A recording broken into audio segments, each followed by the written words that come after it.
This week on Ebert and Roeper, Antonio Banderas, Carla Gugino, and their daredevil children are back in Spy Kids 2. Also, Gwyneth Paltrow and Aaron Eckhart discover poetic secrets in Possession. And Vin Diesel is the new Millennium super agent, XXX.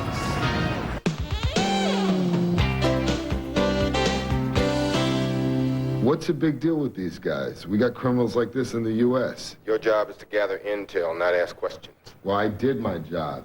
Thank you. He's James Bond with a bad attitude. Vin Diesel stars in XXX, and it's coming up later in the show. One of 5 new movies this week. I'm Roger Ebert. And I'm Richard Roeper. Our first movie, though, is Possession, a lovely and beautifully photographed romance starring Gwyneth Paltrow in the kind of role that would have gone to Audrey Hepburn in the 50s. Paltrow plays Maud Bailey, an icy British academic, and Aaron Eckhart is Roland Mitchell, one of those whip-smart but loud and clunky Americans who always make the English roll their eyes and snicker.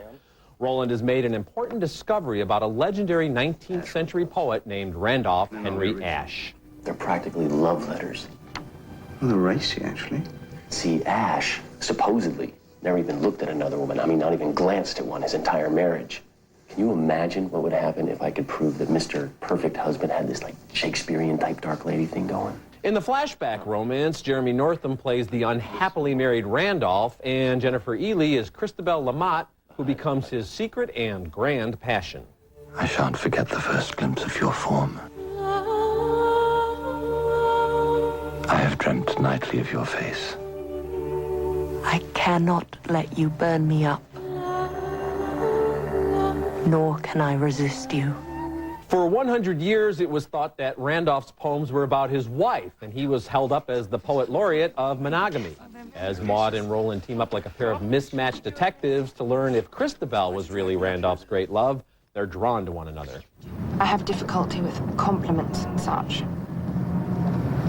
Giving or receiving? Both, actually. Well, I won't tell you you're amazing looking then. Possession was directed and co-written by Neil LaBute in a stark departure from caustic previous works such as In the Company of Men and Nurse Betty. Working from the acclaimed novel by A.S. Byatt, LaBute fashions fine parallel love stories.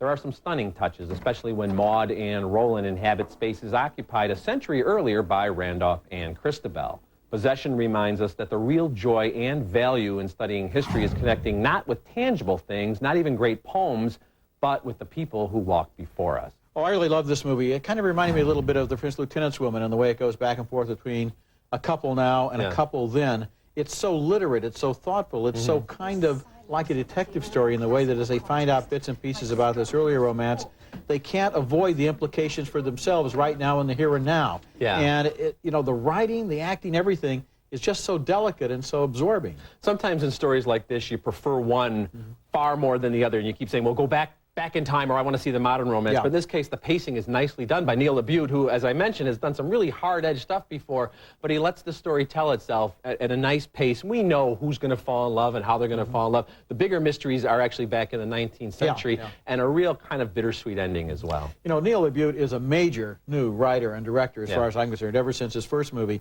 There's one thing I'd like to point out about this movie, and I'm not really complaining. Okay. Your typical scholars of Victorian poetry do not look like Aaron Eckhart and Gwyneth Paltrow. On the other hand, they're an attractive couple and they're good actors, so I forgive them for looking so good. I didn't have any problem with that. Blue Crush has a poster that makes it look like one of those beach party movies with lots of babes in bikinis, but it turns out to be a surprise. It's about 3 women friends in the Hawaiian Islands who center their lives around surfing. Now, in most surf movies, that would be enough, but they live in a real world and support themselves by working as hotel maids. This movie is class conscious. Hotel guests are off limits to them, but then an NFL quarterback asks them about surfing lessons. The hotel charge is $150. I'll pay that. $50 for surf lessons, that's it, right? What else are we talking about? The surfers are played by Kate Bosworth, Michelle Rodriguez, and Sonoy Lake, and the quarterback is Matt Davis. Bosworth and Davis have a love affair that's kind of realistic for a movie like this. She's not sure she can really trust him. And I really, really want to win Pipe Masters tomorrow. That's what I want. Do it. Pipe is the heaviest wave in the world. Okay, you don't just get work there. You die. Bosworth is in a big and dangerous surfing competition, and the surfing footage is compelling, as when she gets caught by the ankle strap to her board.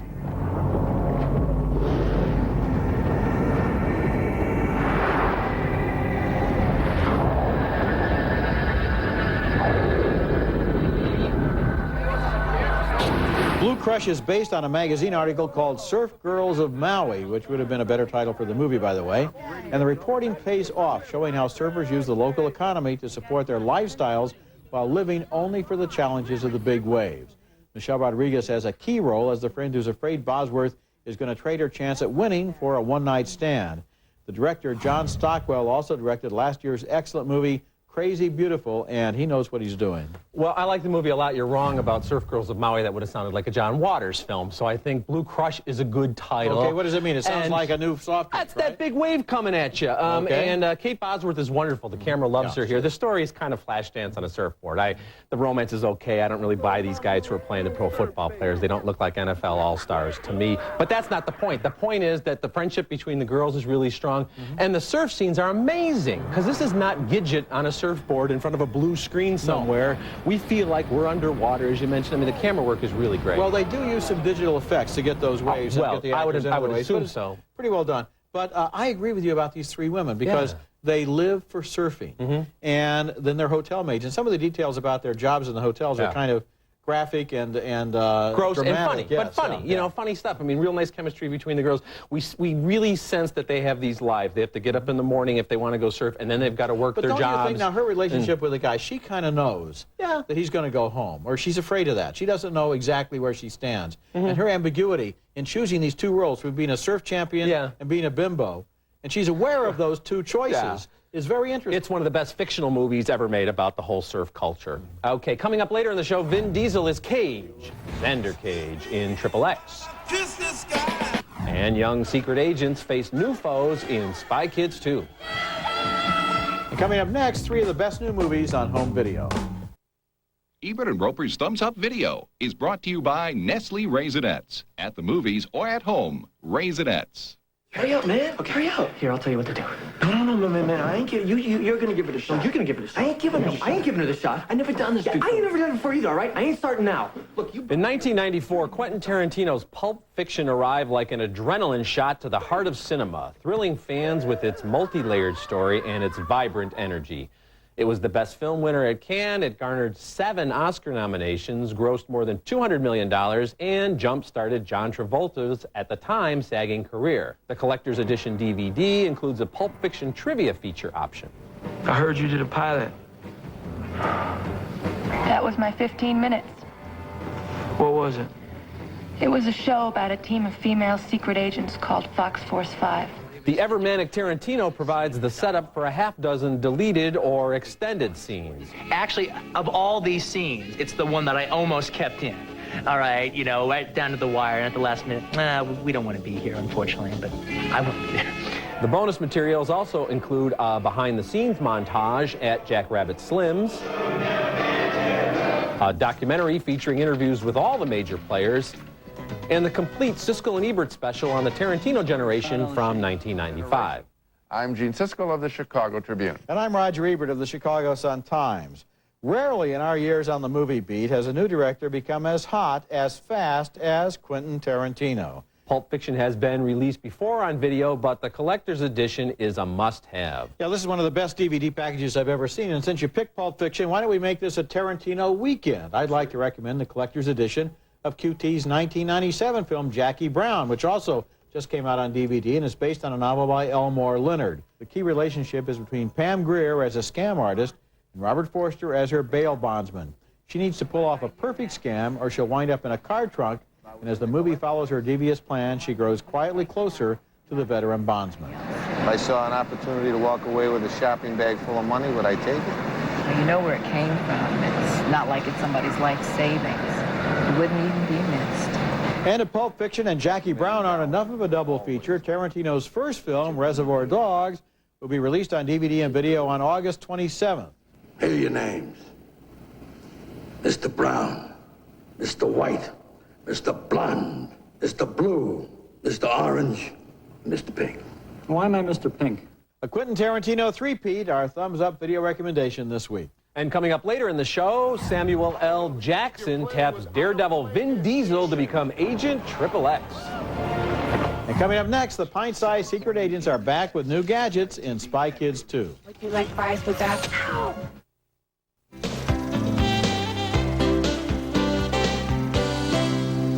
It's a rubber band. Yeah, but it's also the world's greatest gadget. 999 uses. Use number 1. A stylish bracelet. Use number 2. Spy Kids was one of the best surprises of 2001, a bright and colorful adventure picture with so much imagination and humor that you could enjoy it even if you were not a kid. Now, director Robert Rodriguez is back with Spy Kids 2, The Island of Lost Dreams. Once again, a lighthearted and inventive thriller with Carmen and Junie, the two spy kids of spy parents, traveling to a distant island where a mad scientist plans world domination. Or does he? And so I started to think, if only I could make them all a wee bit bigger. That's Steve Buscemi, of course, not a bad guy in this movie, just a little bit unhinged and demented. Alexa Vega and Daryl Sabara are the kids, and just like in the first movie, their parents tracked them down to offer help. No, what? Something's got us.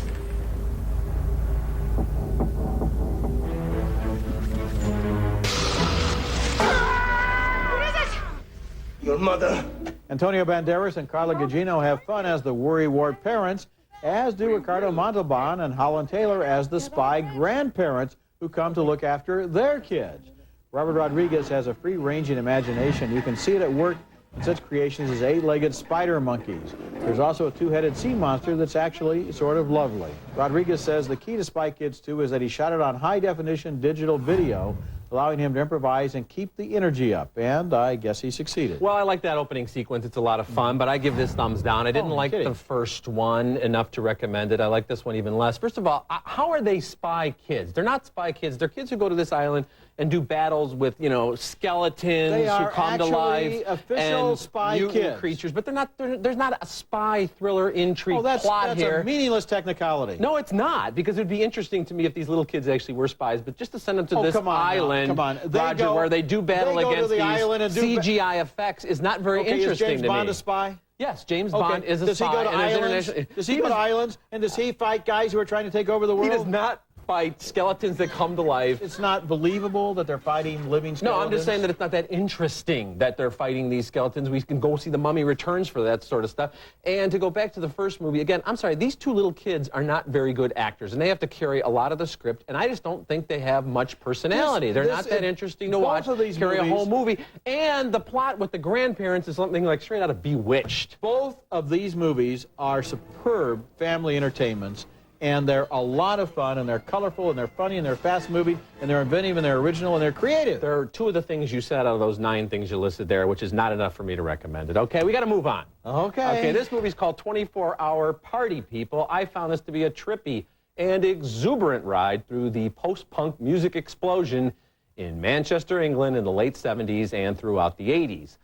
Michael Winterbottom, whose previous movies include The Claim and Wonderland, delivers another ingenious work here. Shot on digital video, 24-Hour Party People is a rambling docudrama with British TV star Steve Coogan doing a great comic turn as Tony Wilson, a real-life TV reporter who also managed bands, produced records, and operated music clubs. June the 4th, 1976, the Sex Pistols play Manchester for the very first time.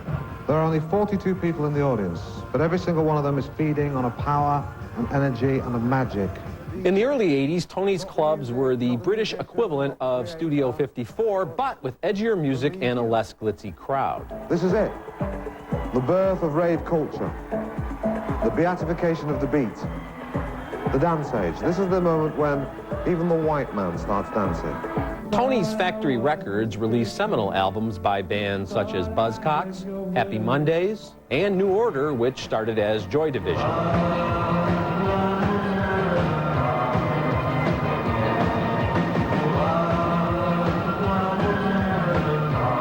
24-Hour Party People is hilarious and cheeky, and it's crammed with dozens of great musical numbers, along with the inevitable string of setbacks and tragedies as well.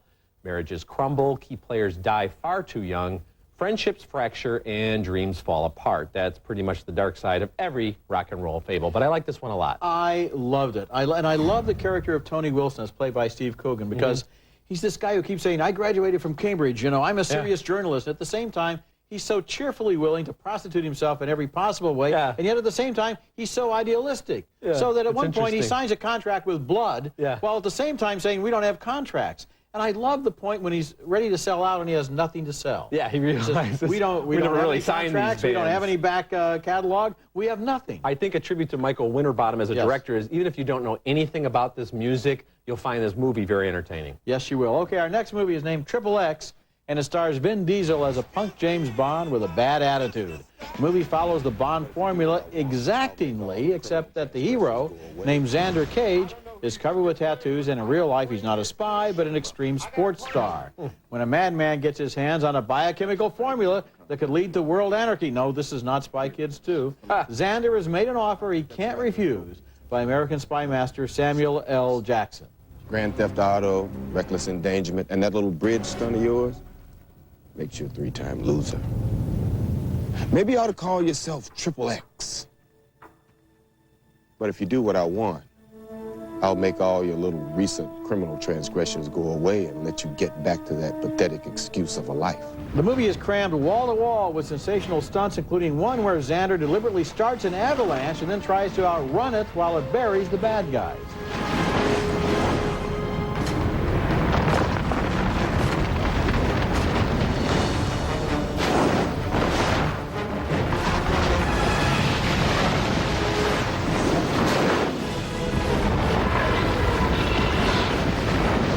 In the climax, a boat bearing deadly chemicals races toward Prague, while Xander and a beautiful Russian sex bot try to stop it.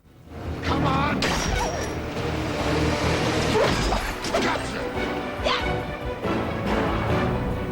I wish I had a video camera! What's you talking about? This is gonna be one hell of a trick.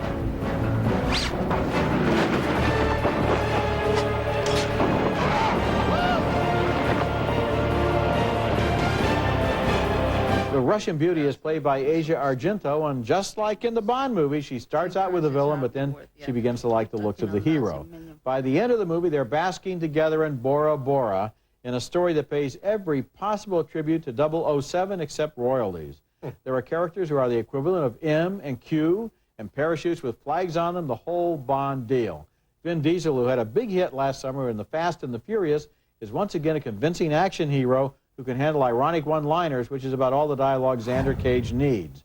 XXX is a terrific entertainment. No, I didn't think so. I thought it was unrelentingly stupid. And of course they're doing a James. You know what? If I want to see a comedy based on the James Bond movies, I'll go see Goldmember again. I want to see. This is not a comedy. This is a Bond it better movie. be a comedy because you can't take any of this seriously, even as a fun action thriller. You can't take a Bond picture That seriously. avalanche is so ridiculous, and Vin Diesel has what it takes to be an action star, but we don't get to see very much of Vin Diesel. It's all stunt work. Okay, maybe he did some of his old stunts. Who cares? We don't get to see him. Into the spirit of this enterprise. I entered into the spirit of it, but it lost me about halfway through as the story became increasingly ludicrous, and the effects I thought were kind of cheesy, and the stunts were kind of cheesy. You can't say that unlike any James Bond movie. No, that's not true at all. I like the way James Bond, there's a certain wry attitude to the James Bond movies, a certain But that's the whole point with Vin Diesel. beauty of the dialogue. The one-liners here are clunky, they're not funny, they're not original. Diesel is right, too. He's got all the one-liners, he's got the throwaway lines, he's got the attitude. It's very entertaining. I predict that this is going to be the beginning of a series of movies for Agent XXX. Wonderful. Okay, looking ahead to next week, we'll have a special show,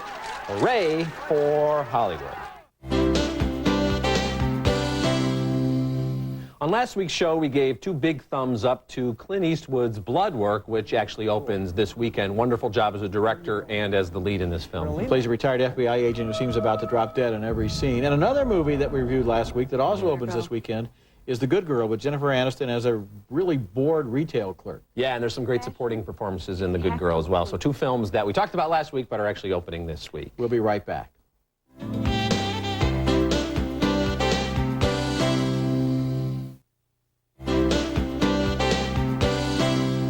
Okay, recapping this week's movies, 2 thumbs up for Possession and 2 thumbs up for Blue Crush. Both of those movies open next week.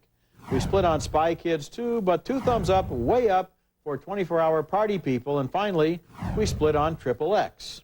Remember, you can hear all our recent reviews at ebertandroper.tv and read us in print at suntimes.com. Next week, we'll be back with a look at how Hollywood looks at Hollywood. And until then, the balcony is closed. I am astonished by both XXX and Spy Kids 2 that you didn't see how entertaining these movies are. I saw what they were trying to do. I don't think either one of them are terrible movies. They just didn't have enough to keep me interested. Oh, I think Vin Diesel is really at the beginning of a whole big thing here. I hope he with gets this better XXX thing. scripts and better special effects to work with.